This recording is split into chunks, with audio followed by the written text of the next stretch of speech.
మెదక్ జిల్లాలో ఘోర ప్రమాదం తప్పినట్లయింది. వంట చేస్తుండగా గ్యాస్ సిలిండర్ ఒక్కసారిగా పేలింది. చూస్తుండగానే భారీ శబ్దంతో ఈ ప్రమాదం సంభవించింది. సిలిండర్ పేలుడు దాటికి ఇళ్లన్నీ కూడా ధ్వంసమయ్యాయి. మెదక్ జిల్లా ముట్రాజ్పల్లిలో ఈ ఘటన చోటు చేసుకుంది. భయంతో కుటుంబ సభ్యులందరూ కూడా ఒక్కసారిగా అక్కడి నుంచి పరుగులు తీశారు. ప్రమాద సమయంలో ఇంట్లో 20 మంది ఉన్నట్లుగా కూడా తెలుస్తోంది. అందరూ బయటకి రావడంతో భారీ ప్రమాదం తప్పింది అని కూడా మనకి సమాచారం అందుతోంది. గ్యాస్ దగ్గర వంట చేస్తున్న సమయంలో జాగ్రత్తగా ఉండాలంటారు.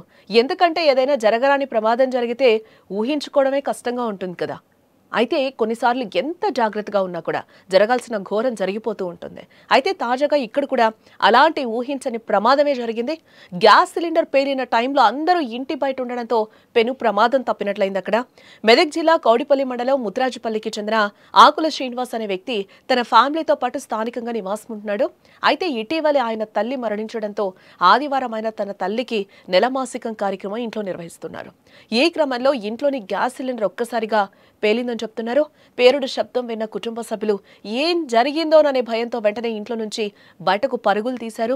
అలా వారు వచ్చిన కొద్దిసేపటికే గ్యాస్ సిలిండర్ పేలిన దాడికి ఇళ్లు ధ్వంసమైన దృశ్యాలు ప్రస్తుతం సోషల్ మీడియాలో వైరల్గా మారాయని చెప్పుకోవచ్చు. అదే లోపల మనుషులు ఉండింటే ఊహించుకోవడానికి ఎంత భయంగా ఉంది, చాలా భయానకంగా ఉంటుంది. ఇక ప్రమాదం నుంచి తేరుకుని వెంటనే అగ్నిమాపక సిబ్బందికి సమాచారం ఇచ్చారు. బాధితుల సమాచారంతో ఘటనా స్థలానికి చేరుకున్న ఫైర్ సిబ్బంది మంటలను ఆర్పేశారు.